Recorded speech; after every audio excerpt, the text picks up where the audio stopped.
Like and subscribe my YouTube channel. आपका स्वागत है मेरे यूट्यूब चैनल पर। तो मैं आज सैमसंग का एक मॉडल लेके आया हूँ जो B310E है।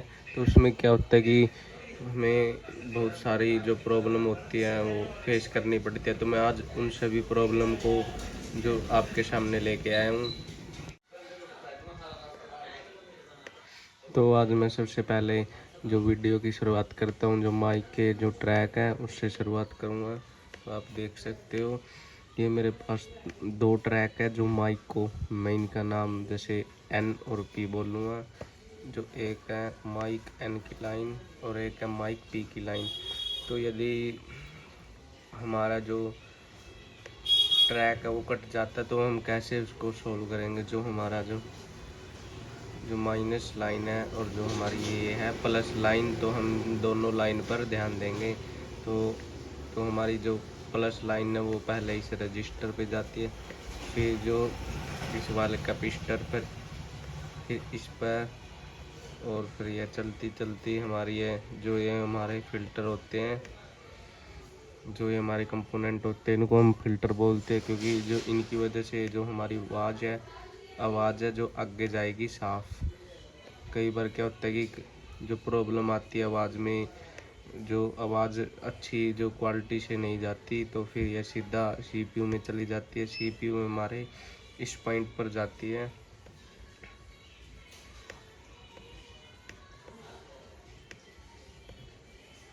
यदि मैं पॉइंट एन की बात करूँ तो हमारा माइक का जो दूसरा पॉइंट है ये यहाँ से जाके सीधा इस रजिस्टर पर जाके फिर इन कंपोनेंट पे ये जो दूसरा लाइन है उसके फिल्टर हो जाते हैं हमारे। फिर यह सीधा चले जाता है इन कंपोनेंट की हेल्प से, ये सीधा सीपीयू में चला जाता है। यदि ये हमारे जो कंपोनेंट है यहाँ से जो कंपोनेंट में वैल्यू नहीं आती, तो हमें कई बार जो सीपीयू के नीचे से वैल्यू उठानी पड़ जाती है। तो हमें उस पर ध्यान देना चाहिए ट्रैक पर, कहाँ से हमारा ट्रैक टूटा है या कोई कंपोनेंट नहीं है या हमारी लाइन शॉर्ट है। तो हमें इन जो सब बातों पर ध्यान देना चाहिए।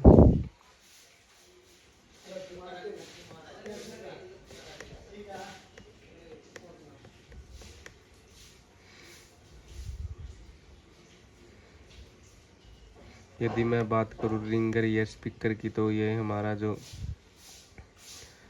पॉइंट है जो स्पीकर का है, ये हमारा जो दो लाइन है एक प्लस और माइनस, जिसको हम स्पीकर पी और स्पीकर एन बोलेंगे। तो यह देखते हैं हम कहाँ जाता है। तो हमारा ये इन दो ट्रैकों पर जाके फिर जो हमारी जो सिम डलती है, तो ये उसके ऊपर जो लगी कंपोनेंट उनमें से जाता है एक रजिस्टर और एक कैपेसिटर, एक डायोड की मदद से यह नीचे चला जाता है बोर्ड के, और फिर यह सीधा सीपीयू में जाता है। तो हमें सबसे पहले इनकी वैल्यू चेक करनी होती है। जो जहाँ स्पीकर लगता है तो हमें उन दोनों पॉइंट पर इसकी वैल्यू चेक करनी होती है, क्या यहाँ वैल्यू आ रही है या हमारी वैल्यू नहीं आ रही। तो हमें इस पर ध्यान देना चाहिए। यदि मैं रिंगर ये स्पीकर की बात करता हूँ, तो यह भी जो स्पीकर के जो ट्रैक है वहीं जाते हैं।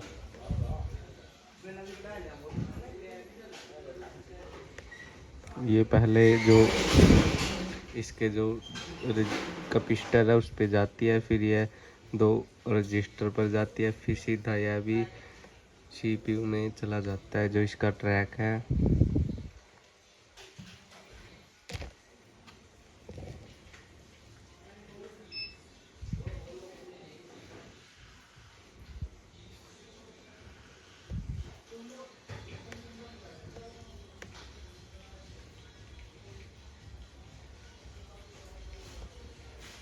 जो हमारे ईयर स्पीकर और रिंगर के ट्रैक है वो यहाँ जाते हो, आपने देखा भी होगा मेरी वीडियो, सीधा या सीपीयू में चले जाते हैं। तो जो मेरी वीडियो के आगे मैं बात करूँगा चार्जिंग के बारे में। तो आप मेरे वीडियो को लास्ट तक ज़रूर देखें और लाइक करें, कमेंट करें और ज़्यादा से ज़्यादा मेरी जो वीडियो है उसको शेयर करें।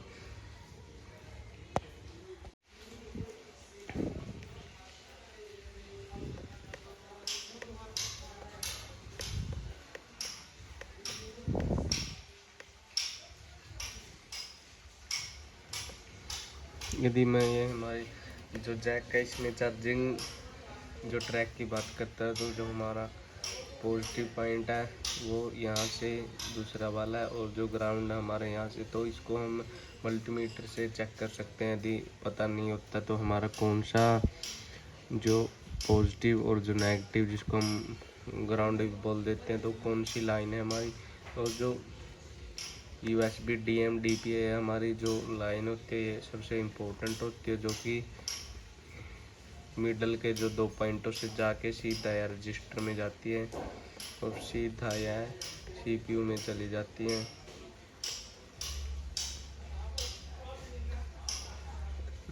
बीच में यह एक जो IC होती है, जो USB IC में जो सपोर्ट करती है, तो उसमें जाके फिर ये सीधा CPU में चली जाती है।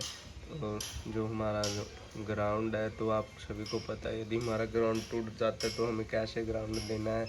यदि हमारा जो दूसरा पॉइंट है वी चार्जिंग की लाइन जिसको हम बोल देते हैं, तो वो सबसे पहले डायोड पे जाता है, फिर जो कैपेसिटर पे चल जाता है और फिर यह सीधा चार्जिंग जो IC में जाता है, इसकी पहली पिन पर जाता है। और ये जो इसकी चौथी पिन है वो सीधा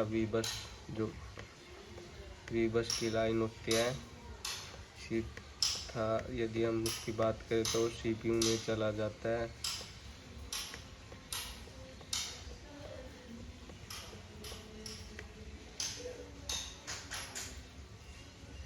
यदि हम दूसरी तरफ बात करें चार्जिंग के दूसरी तरफ, जो उसके जो 4 पॉइंट ग्राउंड और जो उसका पहला पॉइंट है, तो हमारा उस पर हमें वोल्टेज चेक करनी है और उसको हम देखते हैं वह हमारा बैटरी कनेक्टर पर जाता है।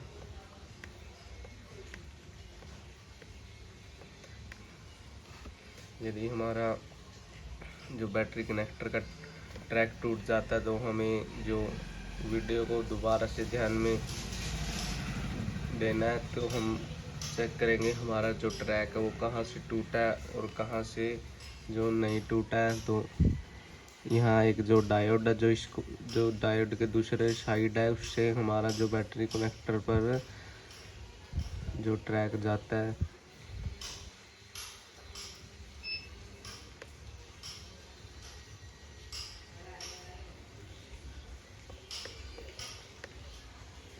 यदि हम इसकी जो एक पॉइंट जो दूसरी साइड भी जाता है, यदि हम इसको चेक करते हैं, तो यह हमारा जो पॉइंट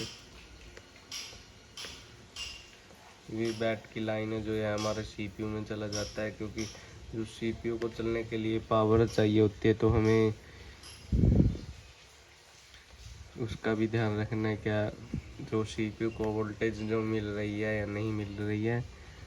तो मैं आशा करता हूँ कि आपको जो चार्जिंग का ट्रैक है वो समझ में आ गया होगा और आप जो इस फ़ोन को चार्जिंग के रिलेटेड प्रॉब्लम है, यदि उसको सॉल्व करोगे तो आपको जो वीडियो पूरी तरह से मददगार होगी। और आपको थोड़ी बहुत मैं वीडियो में जो कंपोनेंट की जानकारी भी देता रहूँगा कि यह कंपोनेंट हमारे क्या काम करता है, यह कैपेसिटर है, यह हमारा रजिस्टर है।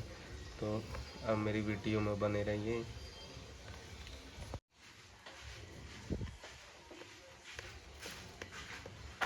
हमारा जो चार्जिंग सेक्शन है वो पूरा हो गया है। हम अब बात करेंगे जो हमारा जो नेटवर्क सेक्शन है उसकी बात करेंगे। यदि हम बात करें नेटवर्क सेक्शन की, तो जो हमारा नेटवर्क सेक्शन है, जो उसमें जो नेटवर्क की IC होती है ये होती है, जो पिन IC होती है नेटवर्क की IC, जो हमारा जो बैटरी कनेक्टर है उसके जो सामने होती है। यदि उसमें हम बात करें,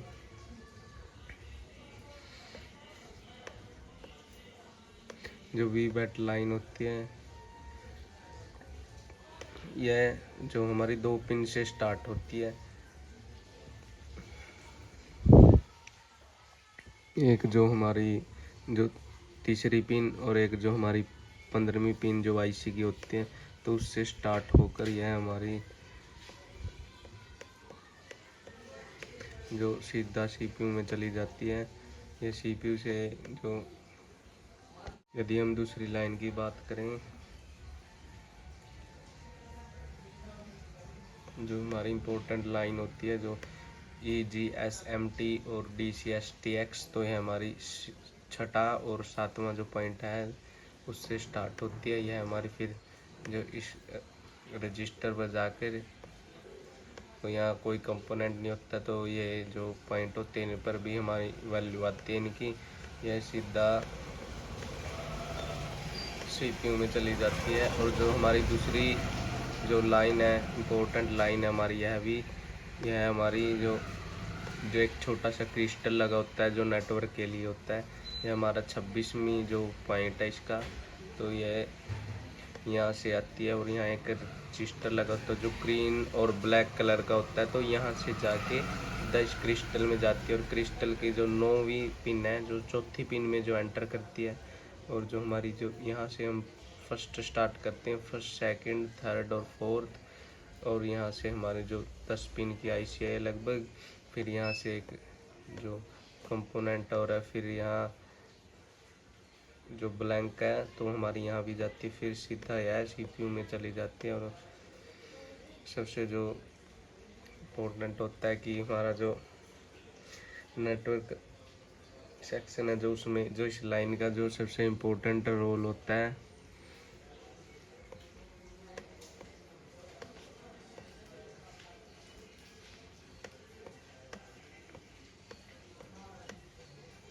जो हमारा 22 जो हमारा जो 22वां पॉइंट है, जो 22 पॉइंट है हमारा, यह पॉइंट हमारा एंटीना के रूप में वर्क करता है। जो हमारा एंटीना होता है उसकी जो कुछ कंपोनेंट होते हैं जो उसके ट्रैक पे होते हैं, जो हमारा ये ग्राउंड पॉइंट होता है। तो यह जो एंटीना के कुछ कंपोनेंट 3 यहाँ लगे होते हैं और 2 हमारे जो नीचे लगे होते हैं उन पर जाता है। तो कई बार जो एंटीना के ये पॉइंट है जो ट्रैक टूट जाते हैं, जिनकी वजह से जो फ़ोन में जो कोई भी सिम डालते तो उसकी जो नेटवर्क है वो स्लो आता है। तो हमें इस ट्रैक को देखना होता है। यदि हमारा नेटवर्क स्लो आ रहा है तो हमें इस ट्रैक पर सबसे ज़्यादा ध्यान देना है। कई बार क्या होता है कि जब हम फ़ोन को खोल देते हैं, कोई भी खोलता है तो कोई कंपोनेंट हट जाता है, जिससे जो ट्रैक है वो कमज़ोर होता है, जो नेटवर्क में प्रॉब्लम आ जाती है। तो हमें जो पहले हमें एनालाइज करना है कि कोई कंपोनेंट जो मिस तो नहीं है बोर्ड से, क्योंकि कई बार कंपोनेंट के जो हट जाने से जो नेटवर्क है वह बहुत ही स्लो हो जाता है। तो हमें इस बात पर ध्यान देना है कि जो हमारा नेटवर्क है वो स्लो तो नहीं हो गया है।